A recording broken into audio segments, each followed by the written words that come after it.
This week on the Droids You're Looking For, a Star Wars podcast, The Mandalorian has been nominated for 15 Emmys, including Outstanding Drama Series. We're going to talk about that, and of course, Tales from Galaxy's Edge, Star Wars Squadrons, and oh so much more. All that and more on the Droids.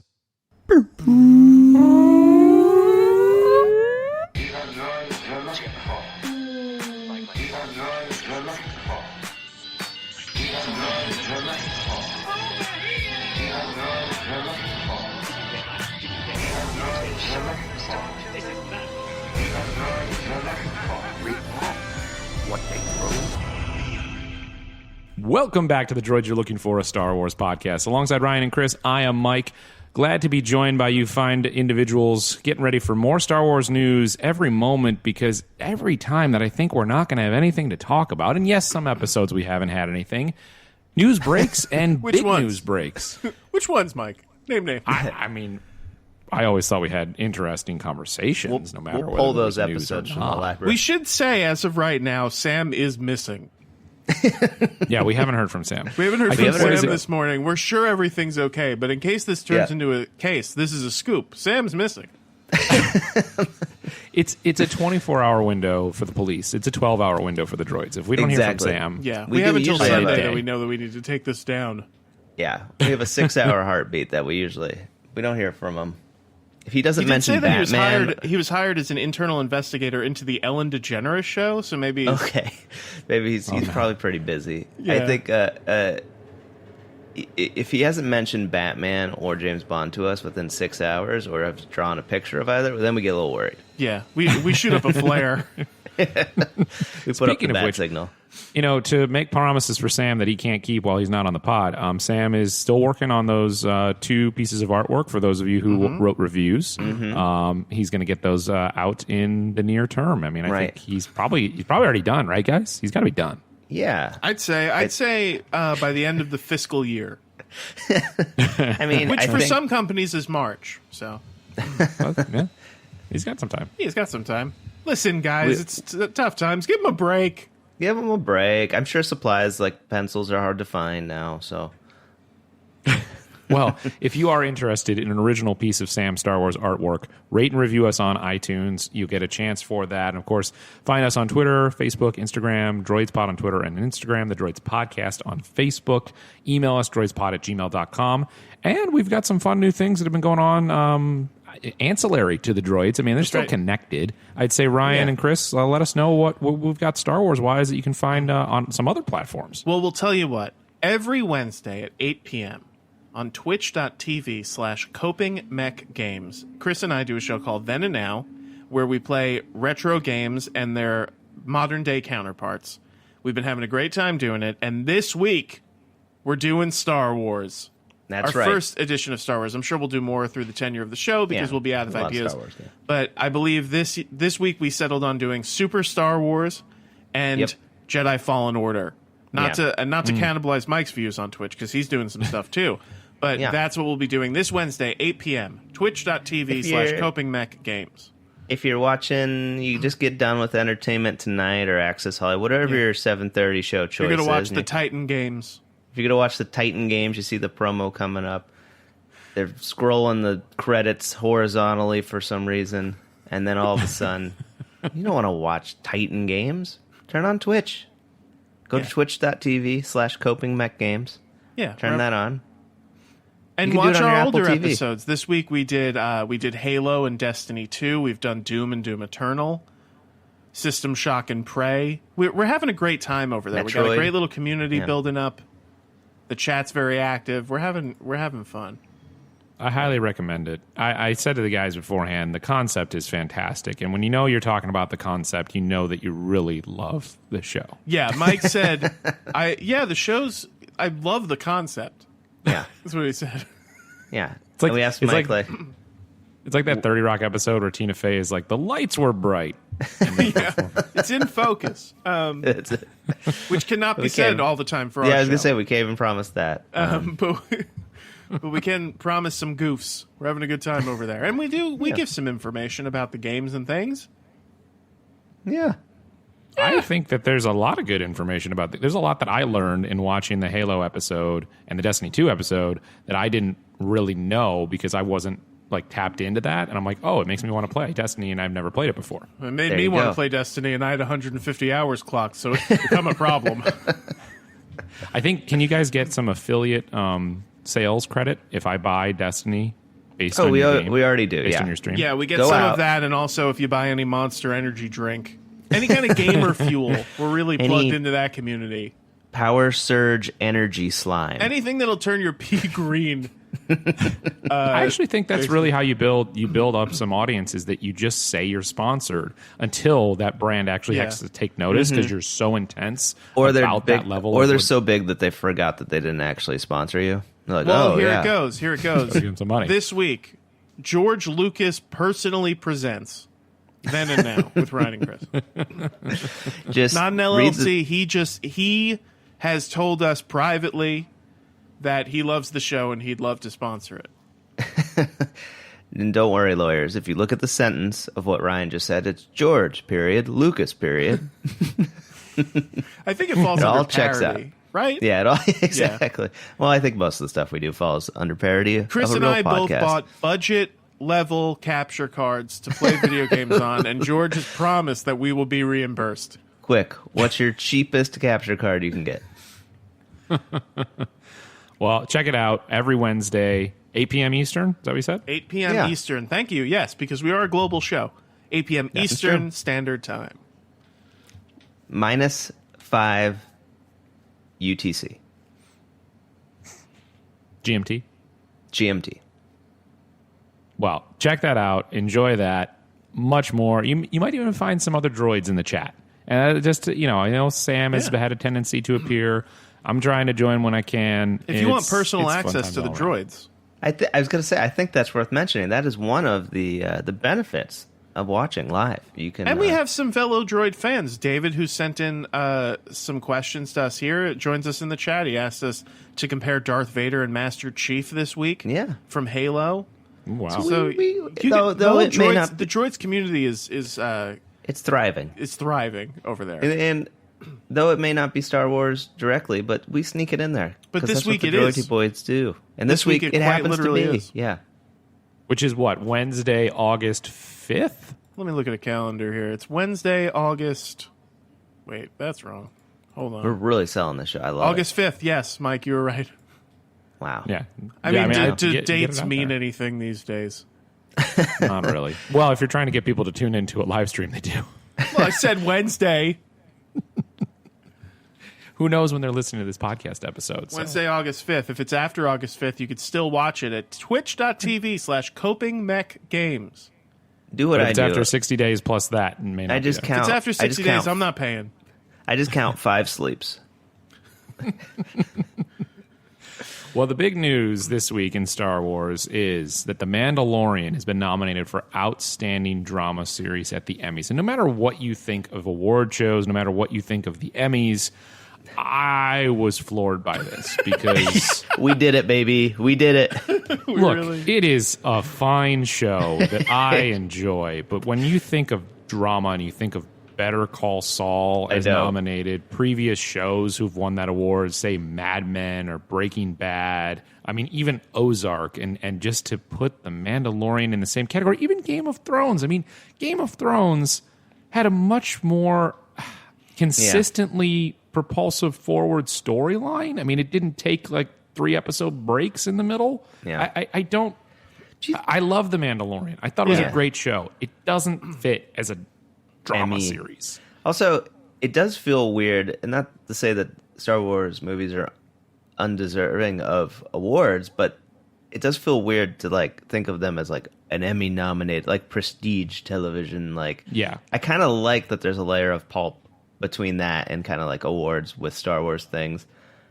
The fact that it is in the drama category, you kind of assess them on the same level. Like, do they really want people assessing The Mandalorian on the same level as like Handmaid's Tale? Yeah, exactly. Like I that to me is not my inclination of like how I think I would want to like watch a Star Wars show or movie.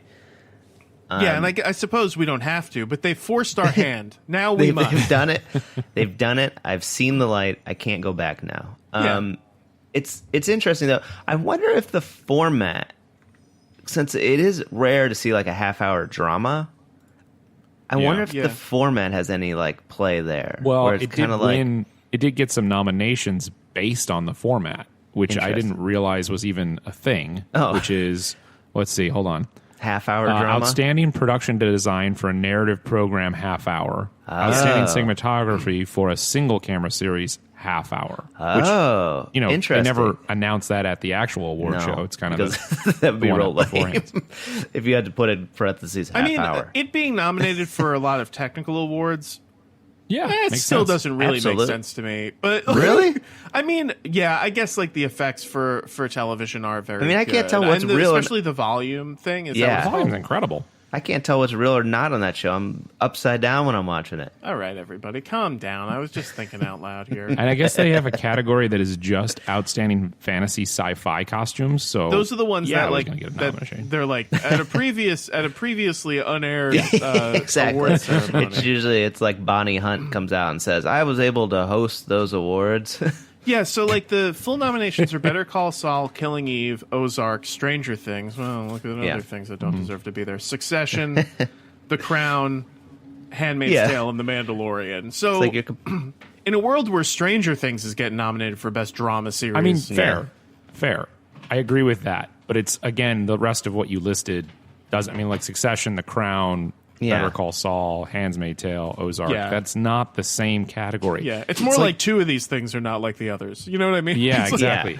Well, two of these things are meant to bring in your broad audience so people will watch an award show. Yeah, and then they'll get mad that you get like all these fanboys that'll be mad that The Mandalorian didn't beat Killing Eve. You know, exactly. Which is like clearly a much more like like prestige affair. That's exactly like if the Handmaid's Tale. Yeah, like. I think one frame of The Handmaid's Tale like looks insanely gorgeous compared to. Well, you famously said you love everything that happens on that show. No, that's not what I famously said. You fully endorsed everything. I famously said nothing. Well, let's run through though the list of at least the other top line awards because I think it's pretty amazing that guest actor in a drama series Giancarlo Esposito. Oh, not amazing. Jake. No, I don't know how Jake was passed over. I'm very Giancarlo Esposito was in like 5 minutes of this show. That's what baffles me, and it's really a matter of like the Emmys saw like, oh, we like him, we remember him. He got guest appearance. Yeah, guest actor. Usually that goes to like Martin Short plays a serial murderer on an episode of Law and Order. Like. Well, and Margot Martindale gets like one episode as a character in something. I mean, didn't Martin Short get nominated for The Morning Show? And I'm like, hang on. Come on. I that was a 5-minute scene where he was, an abuser. Yeah. Steve Carell being nominated also doesn't quite make sense. Honestly, kind of The Morning Show being nominated for anything, aside from like most money spent. That show is a outstanding mess. Character voiceover performance. Best Billy Crudup. Is that real outstanding character voiceover performance? Yes, and Taika Waititi was nominated, which if that's a category, sure. Why not? There's not exactly a lot of character voiceover performance. I thought it was going to be Pedro Pascal. Pedro That's really funny. They're not classifying him Best as just a in-suit voiceover. performance. It says John Wayne's grandson. I think that's interesting. So it seems to me like they just kind of figured out all the awards that were like outstanding that they were like, well, we could probably, if we put a bunch of money into these areas, we could probably pick up all these Emmys. Well, there is a thing too. Mike made a good point that it's like, the Emmys do want viewers, and there is something in nominating shows that have a lot of viewers. Yeah, because you want their fan base to come and watch.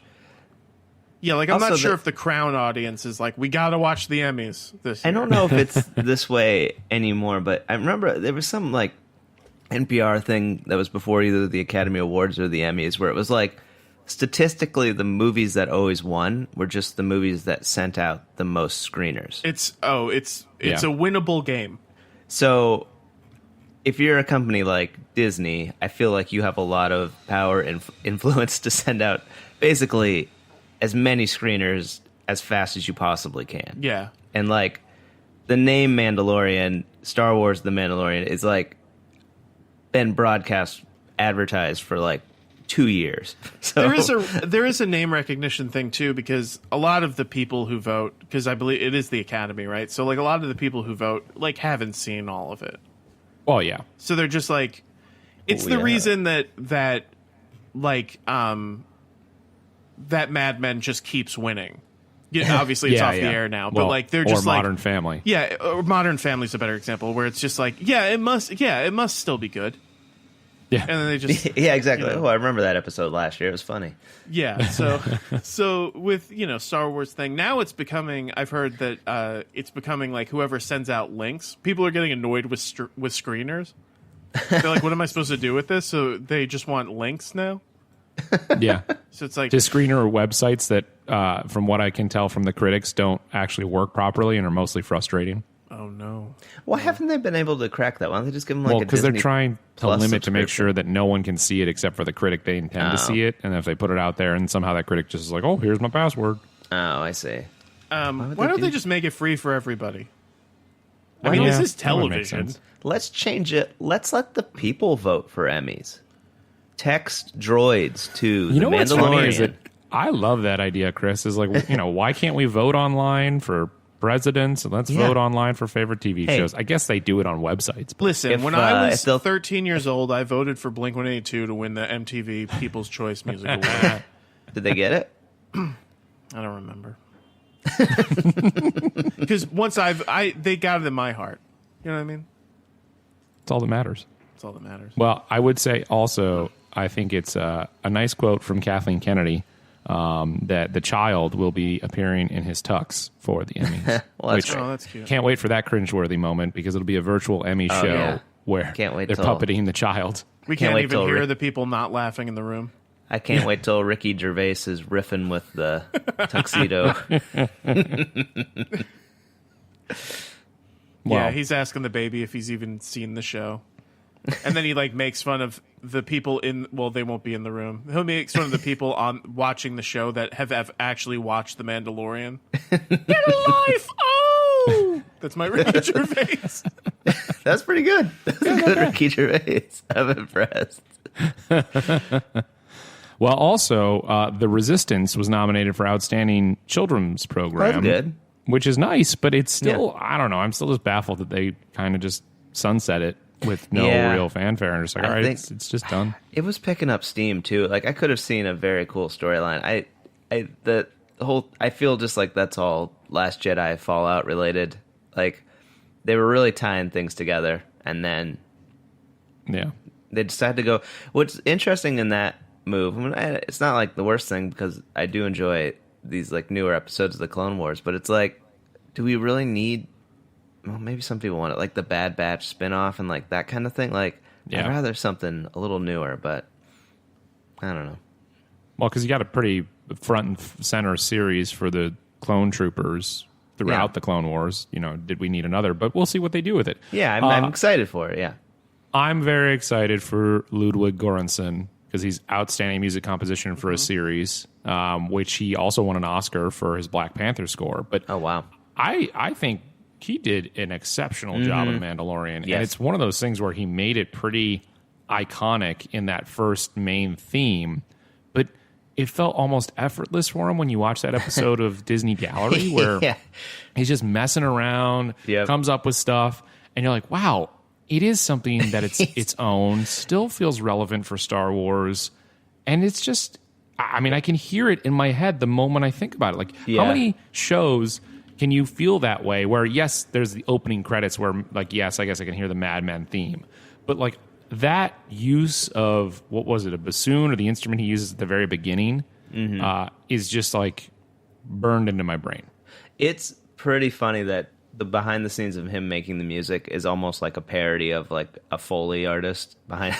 He just has, a bunch of wacky instruments, and he's just he has the one of those soundboards where he's just plugging in wires to different ports and stuff like that. It's very, very funny. But you're right. It is the soundtrack. I think is very. It falls into an iconic Star Wars soundtrack. It's very distinct, and it's very unique to the show, and it describes the show in a way that a lot of soundtracks don't describe their own show. It's kind of amazing how, excuse me, how Star Wars music has consistently done that. You know, with the exception of maybe like Solo: A Star Wars Story, which, you know, I know that John Williams wrote an original theme to it. I couldn't tell you what it was, but yeah, you know, with Clone Wars, with The Mandalorian, with Rogue One, I would even argue they find like the composers find a way to make it completely in line, but make new iconic things that you're like, yeah, that's great. I will always make the argument for Giacchino's score in Rogue One, but especially for the moment where they bring down the shield and two Star Destroyers crash into each other, and he plays it lightly, just with a little bit of the theme that they've been doing through the whole movie, but it's like a light piano. Yep. And it just, I've loved Giacchino forever, his Lost stuff, Up, everything he does, but that felt like classic Giacchino, but also felt perfectly in Star Wars, and it to me makes me emotional just from hearing it, because it's like, he had the intent when he wrote that this would be some emotional achievement moment, which is what you're doing when you're scoring a film. But it's just like, it really comes through in that moment. And I always get chills. And I have been thinking about a very minor tweet where I say, why don't we talk about this enough? Why don't we talk about Giacchino's score and just show that scene? Also, like, based on all accounts, he had like an afternoon to write the score for that movie. He is like a dude. He is a dude that like, there's been a few instances where, not just on Star Wars, where they need a composer quickly, and Giacchino comes in and like crushes. He's like, and it's because of his experience on Lost. He had to like burn through it fast. And actually, I think there was something. There was an interview with him recently on a podcast that was about scoring, and he had just talked about how that was nothing like the time period he had to turn things around for that, and it set him up for the rest of his career. Wow. I think he also did video game scores before he did Lost, didn't he? I don't know. Maybe. I don't. This is now the Giacchino pod. We'll follow up on that on a future pod. Yeah, no, but he's amazing. Or right now as I check it out. Where's his Emmy? I think he's got one. Hashtag, where's his Emmy? He wrote that amazing Star Trek score for the new one. Oh, yeah. He's just, the violence. He knows how to create this, like, saccharine moment. I just don't know how he does it. Every time you hear one of his scores, like, when they duck out, I wonder if he like talks to the sound editor. He's like, "Can you make sure there's no other noise being played here?" I imagine they discuss how a moment's going to play out. You'd hope. Yeah, I would hope so. Where he's just like, the sound editor's like, "I've worked on his famous score to What About Brian." Man, the sound editor is like, and then the sound of two Star Destroyers hitting each other is the cool. It's like a million Lego bricks. But Mike, you're right. He did a lot of Medal of Honor. Oh, cool! Scores. Oh, wow, that's a great soundtrack. He did the. Oh, yeah. I remember. Well, how about this? So Small Soldiers. We were talking about that. He did the. Oh, wow. He did the score to the video game Small Soldiers. Oh, okay. And the Gargoyles video game. His first credit is the Gargoyles video game. That's cool. That game's awesome. Yeah. For Super Nintendo. Oscar winner though for Up, and then nominee for Ratatouille. The Incredibles has a great score. Yeah. He always knows what movie he's doing. Yeah, 3-time Emmy nominee for Lost. I don't understand how he didn't win for Lost. He should have won for Lost, especially for the first season finale. Yeah, but he really pooched the ending. As we get close to wrapping this up, only a little bit other news is that Tales of Galaxy's Edge, an ILM XLab VR experience, you'll be able to play a story in Galaxy's Edge on Batuu. So for all of us who are rightfully not going to a theme park right now, you can experience Batuu from a distance whenever when they release this on all VR headsets. Now it can be prohibitively expensive from home. Do they let me buy thousands of dollars worth of merch from the VR? That would be awesome. Yeah, can I go to the hotel in VR? Like I want to get on the tram, lay down in bed, I'm in the hotel. Can they do that thing at Disney where they the ride that takes you, grabs you, and turns you upside down and shakes all the money out of your pockets and then puts you back down? Can I go to the Hall of Presidents? Well, it doesn't look like they have and boo at the end. At the very they don't have an official a release date, but they do have the actress Deborah Wilson who's in Fallen Order. Mm-hmm. She is a Guavian Death Gang operative. That's fun. Good. I'm glad they brought the gangs back. Do you think she shot it from home? She's probably doing her voiceover from home. But I honestly, if you're going to get the Guavian Death Gang, you better get Conja Club, Chris. I know. They better be in there. I feel like we're going to be in the middle of some kind of battle between two gangs, and we're going to be running around, hitting switches. You look to the left, it's Duquesne. You look to the right, it's Unkar Plot. Yeah, exactly. I imagine that we'll be in a ship that's like the Falcon, and it basically, I mean, that scene would be great for VR. If some Rathtars run around you.